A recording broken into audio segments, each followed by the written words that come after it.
So we just found out that the September Boston Marathon has become a virtual race. In this video, let's talk about races and running in 2020, 2021 and beyond, and how to actually adjust your training accordingly with all this uncertainty going on there. First of all, I want to say I feel really bad for everyone who has worked so hard to qualify for the Boston Marathons. Like, I literally have heard stories from people who have trained year after year after year to accomplish their dream race goal, now to be pulled the rug away from them. And I feel heartbroken for everyone who has gone through that experience.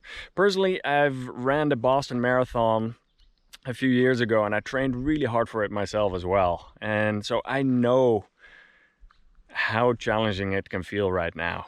At the other hand, I'm also friends with many different race directors out there that are being put in really tough spots of having to adjust many of their race plans as well.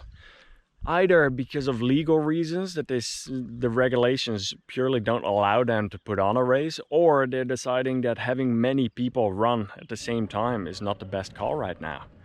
And so yes, it is very challenging for both sides over here. I think in the coming months, it will be interesting to see what's going to happen, because obviously Boston was first initially postponed from April to September.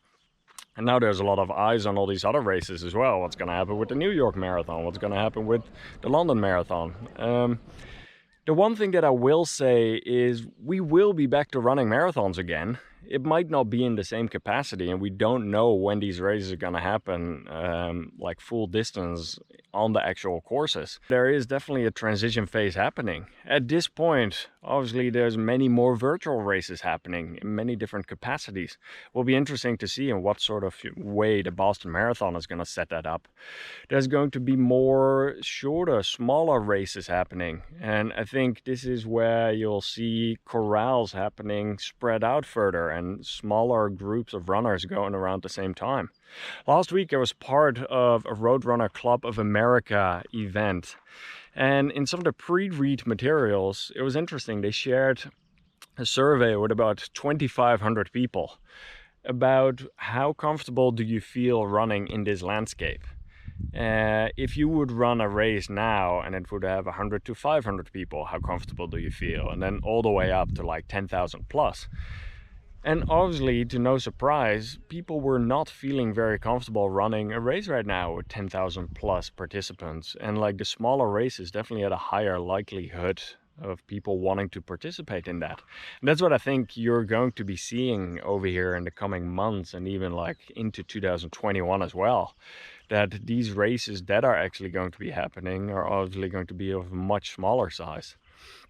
Then I do think there's good opportunities now too to start setting up some of your own adventure runs. Like, if your race is not going to happen and you want some motivation towards training for a specific date, then actually setting that in the future, whether that is 6 weeks out, 8 weeks out, 18 weeks out, whatever it might be, but actually training towards something. And whether you do that on your own or whether you do it with some friends or a running group or a running crew, club, whatever it might be, that could really help with the motivation there as well. Recently I helped Duke get towards his Boston Marathon that he was training for.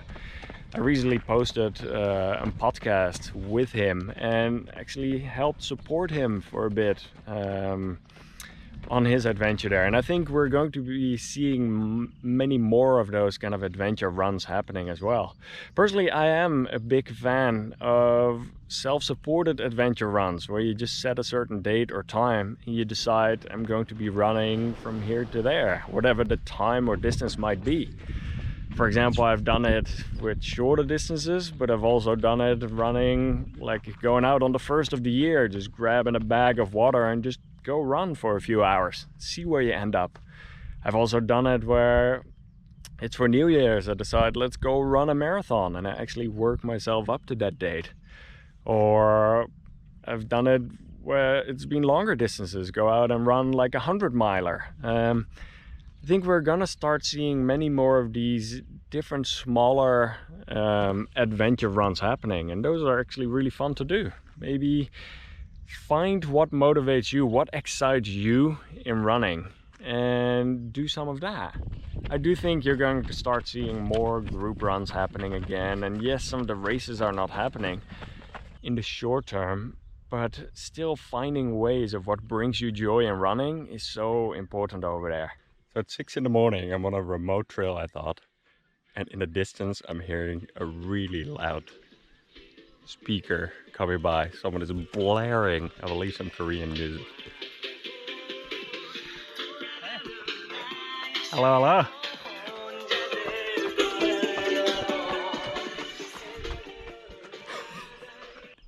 Right now, no one knows when there's going to be a normal race again. And so I think it is important that we at least keep our fitness level to a certain degree. That we don't all of a sudden lose all motivation and stop running altogether and the fitness level drops all the way down. Even going out 3, 4, 5 times a week, even shorter distances, will just keep your fitness level to some degree. And I think that's why base building is such a good time right now as well. When you have a solid base, start integrating some speed work to really get that to the next level. And then I think other things to focus on right now, truly good nutrition, trying to find ways to actually keep the stress levels under control. I've heard it left and right that many more people are experiencing stress in whatever way, shape or form, even if that happens in your unconscious. I'm hearing people say that they're experiencing slower MEF times right now as well, just from some added stress. Then one of the other things I think to focus on, sleep, obviously a very important one. And then mindset. Yes, many races have been cancelled. Yes, there's a lot of different obstacles in the way, but we are runners. We are dealing with obstacles. And if you truly want to run that Boston Marathon and you've qualified for it, you will find a way to run it one day.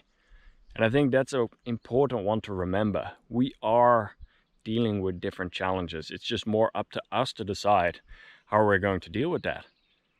And so, yeah, that's what I wanted to close this video with. I would love to actually hear from you. What was the race that you've been training for? And how is this situation affecting you?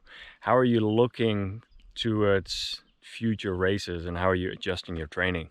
Please let me know in the comments. Be well out there, guys. Later.